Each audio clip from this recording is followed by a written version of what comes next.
Oi, pessoal. Continuando da outra vez, vamos falar um pouco sobre Davi.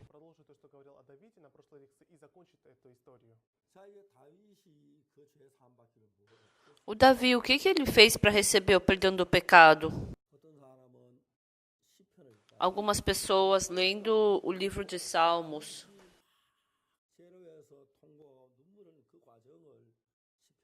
leu sobre Davi chorando, arrependido, no livro de Salmos. Foi porque Davi se arrependeu e chorou que ele foi perdoado do seu pecado. Isso tá vendo a Bíblia errado. Tem uma palavra que Davi está triste e chorando. Mas não é por causa do pecado. Está escrito na Bíblia que é por causa do inimigo. Qualquer coisa que seja, não é porque a gente chora e fica triste que o nosso pecado é perdoado. Então, nós cometemos pecados e quem lava o pecado é Deus, quem perdoa o pecado. Então, eu quero falar sobre Romanos, onde fala sobre o perdão do pecado de Davi. Em Romanos, capítulo 4, está escrito assim. Em Romanos, capítulo 4, versículo 6, está falando sobre o perdão do pecado de Davi. Romanos, capítulo 4, versículo 6. E é assim também que Davi declara ser bem-aventurado o homem a quem Deus atribui justiça independentemente de obras. Bem-aventurado aqueles cujas iniquidades são perdoadas e cujos pecados são cobertos. Bem-aventurado o homem a quem o Senhor jamais imputará pecado.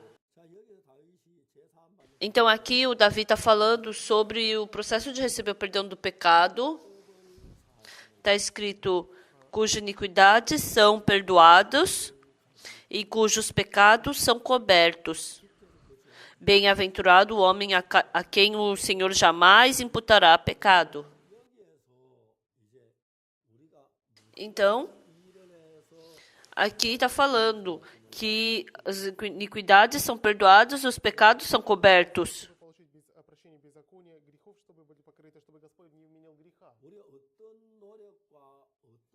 Então, através de que esforço, através de que obra a gente pode se libertar do pecado? Então, como que Deus não vai mais ver o pecado? As pessoas pensam dessa forma. Então, aparece um famoso jogador de futebol. Ele coloca um monte de gol durante a Copa Mundial e aí ele vira uma estrela. E todos os jornalistas colocam a câmera nele. E os jornalistas falam, como você se tornou o melhor jogador de futebol do mundo? E aí esses jogadores dizem, no começo eu não jogava muito bem. E assim eu me esforcei, e hoje eu me tornei o melhor jogador de futebol do mundo.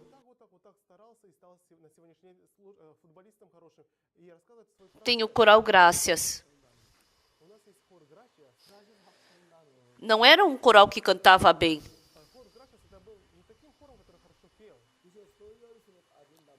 Então, se a gente visse pelo mundo, então ele seria penúltimo ou último. Mas essa vez eles fizeram uma competição na Suíça e na Itália e eles ganharam primeiro lugar. Se tornou no melhor coral do mundo. E eu perguntei para a maestra daquele coral, como vocês ganharam essa competição essa vez? E a diretora do coral falou. Então, ela não falou que o nosso coral canta bem. Ela não falou o quanto eles se esforçaram. Então, a diretora do coral falou o quê para mim? Falou que tem uma nota musical que eles cantaram essa vez. E vendo essas notas musicais do computador, eles descobriram o coração do compositor. Qual era a condição daquele compositor e que em condições foi feita aquela música? A diretora do coral, o nosso maestro,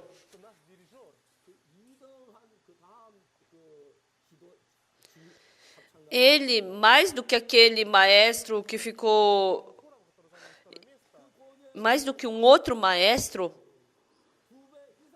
ele percebeu o coração do compositor 2 vezes mais do que o outro maestro.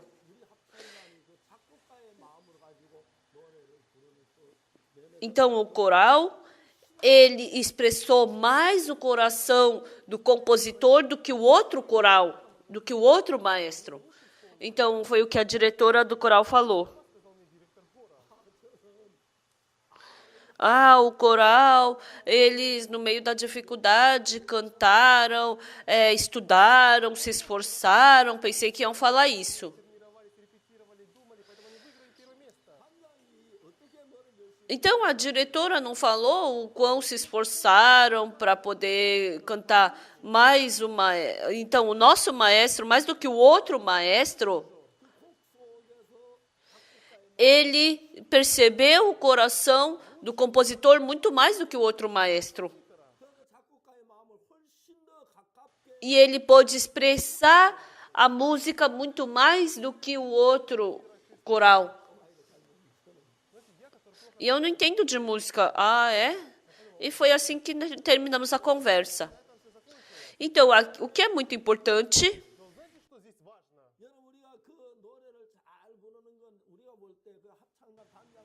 A gente pensa como, é só o maestro balançar bem a mão que eles vão cantar bem. E assim a gente pensa que o coral é quem faz bem. Não é assim. O coral, normalmente, ele faria assim, mas é muito importante que o maestro está conduzindo o coral para cantar de que forma. Então, na nossa vida espiritual, não é assim que a gente se esforça e ganha um prêmio. Mas a gente canta, a gente treina, e aí a gente estuda as notas musicais. Não é esse tipo de competição. O nosso maestro, mais do que o outro maestro, ele viu muito mais profundamente o coração do compositor. É por isso que o coral pôde ganhar o primeiro prêmio.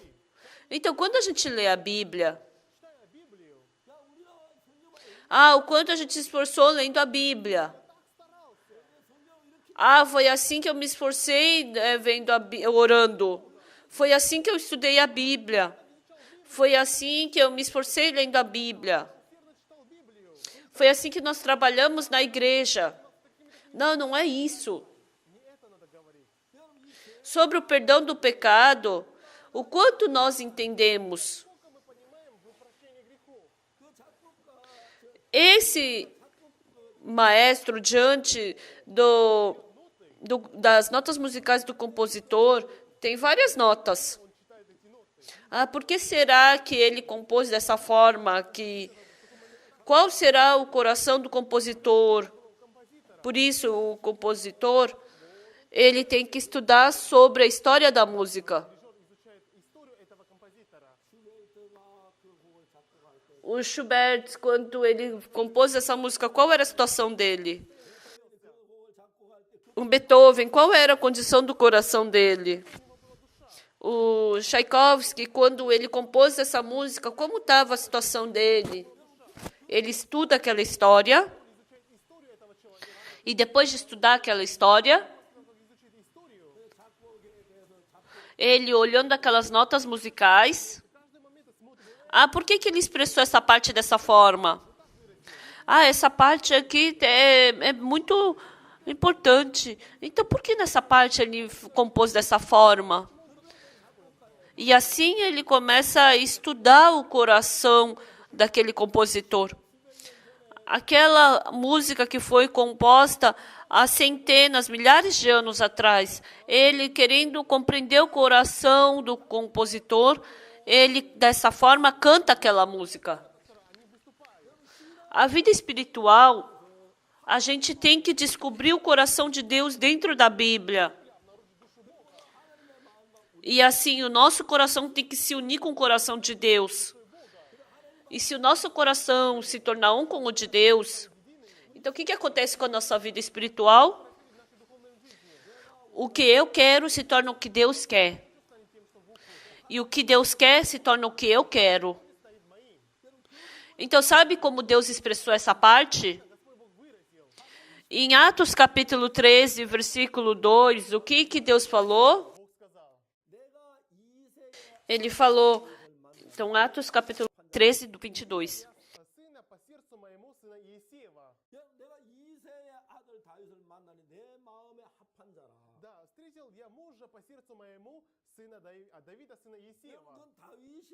Então, esse é o Davi. Ele uniu o coração comigo. Ele falou que o Davi uniu o coração com ele. Não é que ele fez alguma coisa, mas é que Deus, ele tinha um plano. Então, o inteligente, o sábio. Deus, ele não quis escolher esse tipo de pessoa que se acha, mas a pessoa que conhece o coração de Deus e que une o coração com o de Deus. Então, a pessoa mais espiritual, para ela é importante o quanto ela sabe do coração de Deus. E assim ela une o coração com o de Deus. No começo, pode ser estranho, mas depois, se você unir o coração com o de Deus, qualquer coisa que seja, o coração de Deus vai fluir para dentro de você. Tudo o que Deus quer é o que eu quero. Por isso, Deus estabeleceu muitos dos seus servos. Quando Deus ele construiu o templo de Jerusalém, então, no ano de 80, eles saíram do Egito. 800. Então, eles saíram do Egito e conduziu o povo de Israel pelo deserto e construiu o templo de Jerusalém. E Deus se tornou o Deus deles. E Deus queria que o povo de Israel se tornasse no povo deles. E por 40 anos eles passaram no deserto e entraram na terra de Canaã. E eles tinham que construir rapidamente o templo de Jerusalém. Então, mas eles entraram na terra de Canaã e não podiam construir o templo de Jerusalém, porque Israel não tinha independência. O povo de Israel não conseguiu expulsar todo o povo. Deus não tinha como construir o templo de Jerusalém. Deus queria dar independência para Israel. Estabeleceu a Sansão. Sansão, ele acabou caindo nas mulheres e não pôde fazer esse trabalho. E depois Deus estabeleceu a Saul. Saul também não pôde fazer esse trabalho. Então Deus procurou, quem é que pode fazer esse meu trabalho?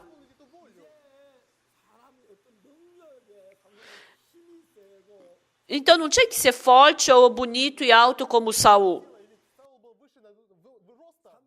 Porque Saul e Sansão não puderam fazer esse trabalho. Para fazer esse trabalho, a terceira pessoa que Deus estabeleceu foi quem? Deus escolheu a pessoa que tinha o mesmo coração de Deus.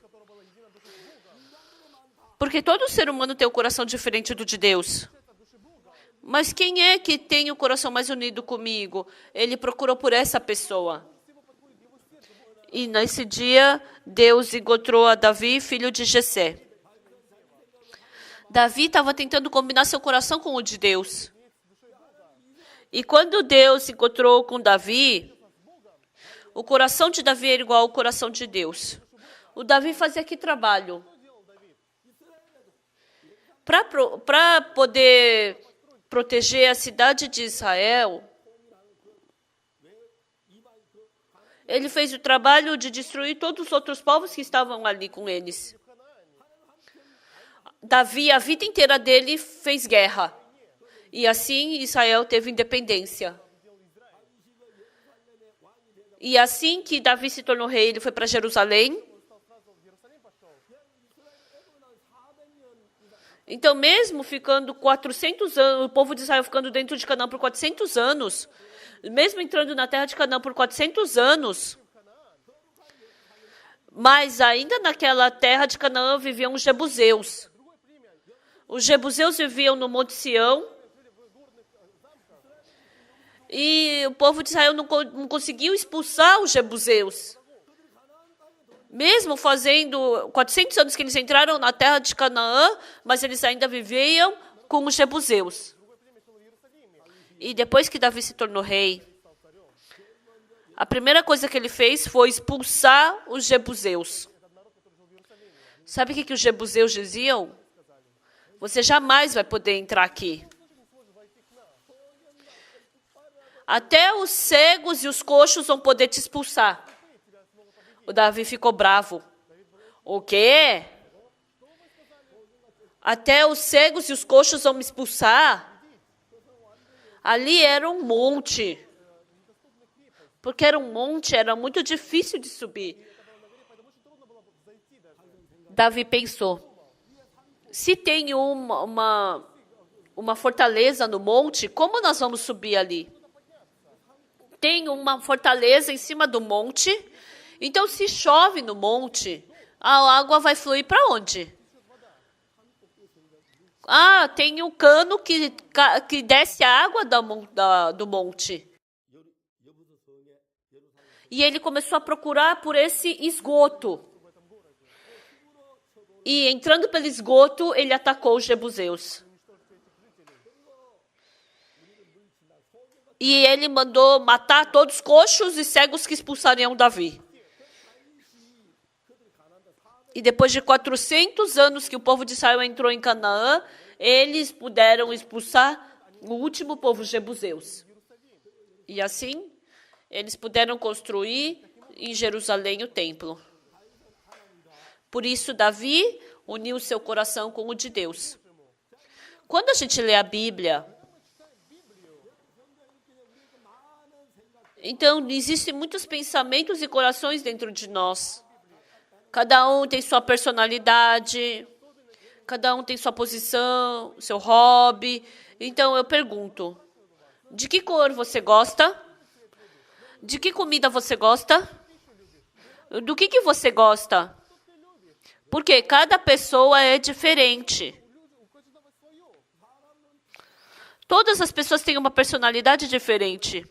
Mas o que é importante? Nós temos uma personalidade diferente do de Deus. E a pessoa que sabe disso, ela sabe porque elas estão difíceis e fracassando. Ela sabe que é porque não tem o mesmo coração do de Deus. Então, mesmo acreditando em Deus, deixa o seu pensamento e descobrindo o coração de Deus, une o coração com o de Deus. Então, Deus vai falar. Ele é uma pessoa que tem o coração unido com o meu. E através dessa pessoa, Deus vai poder trabalhar. Não pessoas que se acham, não os inteligentes, não os sábios, mas a pessoa que une o coração com o de Deus. Deus está procurando por essa pessoa. Então, quando a gente lê a Bíblia, não somos nós que lemos a Bíblia. Então, quando nós lemos a Bíblia, nós temos que descobrir o quê? Lendo a Bíblia, a gente tem que descobrir o coração de Deus e unir o nosso coração com o de Deus. Entendem? Então, a gente lê a Bíblia. Ah, por que Deus falou isso na Bíblia? O que está escrito aqui? No versículo 6. Romanos capítulo 4, versículo 6. E é assim também que Davi declara ser bem-aventurado o homem a quem Deus atribui justiça, independentemente de obras. Então, nós cometemos pecado. E para nós podermos ter o pecado perdoado, o que nós temos que fazer? Não fazemos nada, mas a Bíblia está falando que de graça o nosso pecado foi perdoado, independentemente de obras. Então, bem-aventurados o homem a quem Deus atribui justiça independentemente de obras. Então, é aqui que é importante. Então, nós pensamos que nós temos que fazer alguma coisa. Mas sabe o que é interessante? O motivo da gente não conseguir ter vida espiritual, a gente pensa que porque a gente não consegue, que não conseguimos ter vida espiritual. Não é assim. O problema é que faz muito bem. Porque faz muito bem, parece que se eu fizer vai dar certo. Nós não podemos fazer nada. Para receber o perdão do pecado, existem pessoas que recebem perdão do pecado fazendo alguma coisa e não fazendo nada. Então, o fariseu, ele orou e o publicano também. Ele falou: Deus, eu não tenho coragem de levantar meu rosto diante de ti porque eu sou pecador. Tem o fariseu que orou: eu não sou como esse publicano, eu jejuo 2 vezes por semana, eu dou o dízimo de todas as minhas coisas. Ele fez um monte de trabalho. Por isso, esse fariseu pensava que servia bem a Deus. Deus é completamente o contrário. Eu não sei outro problema. Mas sobre o problema de perdoar o pecado, sobre a nossa justificação, o problema da gente poder ir para o céu, isso não é de jeito nenhum pela nossa força e pela nossa obra. Por isso, para Deus nos dar isso, pela graça, sem preço, Ele queria nos dar. Então, para receber graça, não é pagando, fazendo obra, pagando um salário que vai dar. A graça não paga. Não tem algum preço, não é um salário que a gente dá, porque isso assim se torna graça. Então, porque o perdão do pecado é algo muito importante e grande, não é a gente fazendo alguma coisa que a gente vai poder receber o perdão do pecado. Por isso, pela graça que Deus nos permitiu a salvação. Quem perdoa o pecado é Deus, não nós. Nós não podemos nada para receber o perdão do pecado. Então, Romanos 4:4. Ora, ao que trabalha, o salário não é considerado como favor, e sim como dívida. Mas ao que não trabalha, porém crê naquele que justifica o ímpio, a sua fé lhe é atribuída como justiça. Nós que não cometemos que não fizemos nada, mas cometemos pecado, não é a gente fazendo alguma coisa que a gente recebe justiça. Isso é graça. Sem salário. Porque é de graça, sem pagar nada. Então, não pode entrar nosso esforço e nem nosso salário. Então, muitas pessoas recebem salvação só pela teoria. Se arrependem, oram, confessam, se arrependem. Fazendo alguma coisa, elas querem ter o seu pecado perdoado. Para essas pessoas, Deus jamais pode perdoar o pecado. Somente pela graça, de graça, que nós podemos receber o perdão do pecado. Quando Jesus Cristo morreu na cruz pelos nossos pecados, Ele não esperou nada, nem um pouquinho de nada de nós. De graça, Ele nos permitiu todas essas coisas. Por isso, o que é de graça, que não foi pago nada, Mas ao que não trabalha, porém crê naquele que justifica o ímpio, a sua fé lhe é atribuída como justiça. Eu não fiz nada. Mas ele falou que nós fomos lavados e não temos mais pecados. Escute bem, nós não fizemos nada. Mas como nós nos tornamos justos? Foi Jesus quem fez. Recebeu o perdão do pecado? Não somos nós quem fazemos algo, é Jesus quem faz. Então, é Jesus quem faz as coisas. Então, as pessoas pensam que tem que fazer alguma coisa para receber o perdão do pecado. Por isso que isso se torna problema. O perdão do pecado foi dado pela graça para nós. De graça ele nos deu. Porque é assim que nós podemos receber graça e bênção de Deus. Pessoal, se o nosso olho pecado, a gente tem que arrancar o pecado. A gente tem que arrancar o olho. Se a nossa mão peca, tem que arrancar a mão. Se o nosso pé nos faz pecar, tem que arrancar o pé. Tem uma pessoa que cometeu um pecado e estava sofrendo muito. E eu escutei que, por querer, ele cortou a mão. E eu sorri. E eu, que parte eu tenho que cortar? Tem que cortar? Tira o olho, costura a boca, segura a mão, arranca a perna. Porque todo o meu coração, por natureza, é pecador. Então, se o meu coração me arrastar para o pecado, então tem que sumir com tudo. Então tem que morrer. Por isso Jesus Cristo morreu no nosso lugar. Jesus Cristo morreu de graça, sem preço nenhum. A graça é uma palavra surpreendente. Muito obrigado.